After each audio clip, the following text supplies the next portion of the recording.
Hello, interneties. After my brief hiatus, I have returned to talk to you about books. Now, I know with the, other than House of Night and Hunger Games, I've always reviewed books I've just read, but I've been super busy with school and stuff, so since my last video, I've only read one new book. It's a tragedy, I know. So this is Crumb by Reeve. And I didn't know it, but apparently it's actually a prequel series to, like, the first of a prequel series to another trilogy called The Mortal Engines.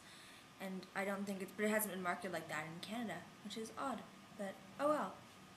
So Crumb takes place in the future at some point in time. I'm not sure when, but it's implied to be at least 1,000 years, which is actually maybe the furthest into the future of a book I've ever read.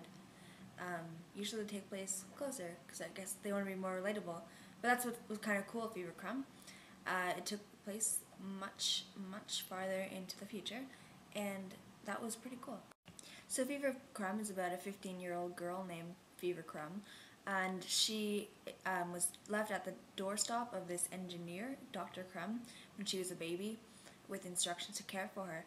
And ever since then, she's lived there as an engineer, as Dr. Crumb's kind of adopted daughter. But then she's needed to go work with this archaeologist, and the book kind of takes off from there.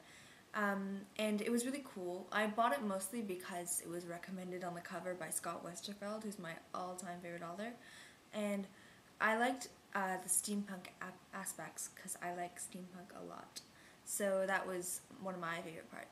So the main problem with the book, well, that happens in the book, not a problem with the book, but there are these people called the Scriven who used to rule London, where the book takes place, and they would really have, like, run the people with an iron grip and said that they were above humans and stuff.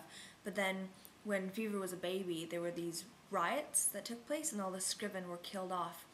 And so when people see Fever in the streets, she has 2 different colored eyes, and she shaves her head because that's what the engineers do, because it's practical. You don't have to wash it doesn't get lice, etc.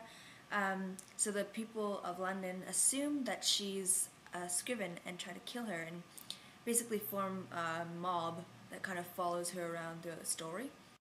And meanwhile, Fever and Kit, the archaeologist, are trying to look at these pieces of old technology that have clues to different pieces, like things that are happening to London, which I won't say for spoiler reasons, but and also Fever is having these memories that don't belong to her, and she suspects more and more that they belong to the lead Scriven guy who was killed in the riots before, when she was a baby, and it becomes more and more apparent that this is true.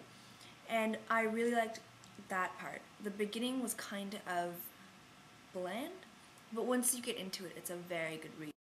And I love adventure stories, and it was a really great adventure story. I liked, after the first bit anyway, the pacing was really nice and fast, which I enjoy in my books.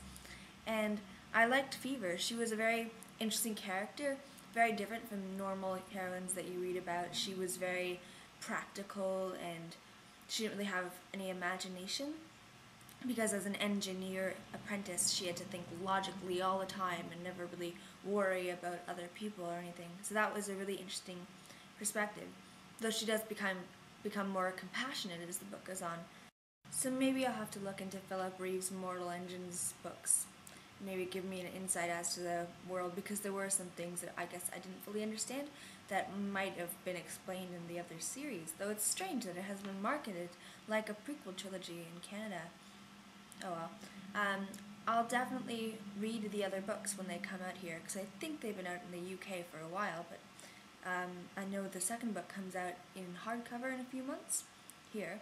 Maybe I'll wait for it to be paperback, because it was a good book, but it wasn't great. Though I did like, and it's kind of short, so it didn't take too long to read, but I did like Fever, and her name was awesome, Fever Crumb, that's so cool. And I liked her. I thought she was an interesting character. I like to at least be interested in the characters, even if they're not likable, which Fever wasn't. I don't think I'd get along with Fever very well, but whatever. It was a good book. I enjoyed it. Speaking of good books, guess what came in the mail a couple days ago? ta-da! You may remember that I have talked about the first book and the second book in this trilogy, The Demon's Lexicon and The Demon's Covenant. And this came in the mail the other day because it just came out and I'm super excited to read it. I haven't had time to do any reading, as I said. Been crazy with school, but just a couple hours ago I left my law exam, and that was my only exam. Well, I had math earlier, but that was my last exam, so I will be doing lots of reading, and I can't wait to start The Demon's Surrender. I'll start it tonight, and that will be probably one of the next books that I review.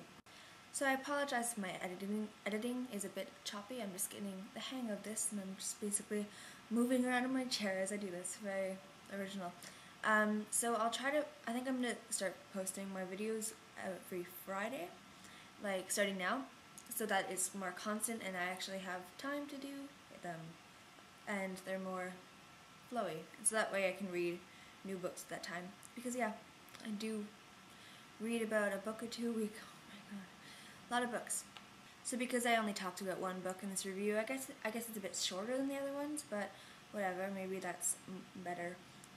So I hope you bear with the terrible editing, and I will see you next Friday, or you'll see me next Friday. I won't see you, that's really creepy. Okay, bye.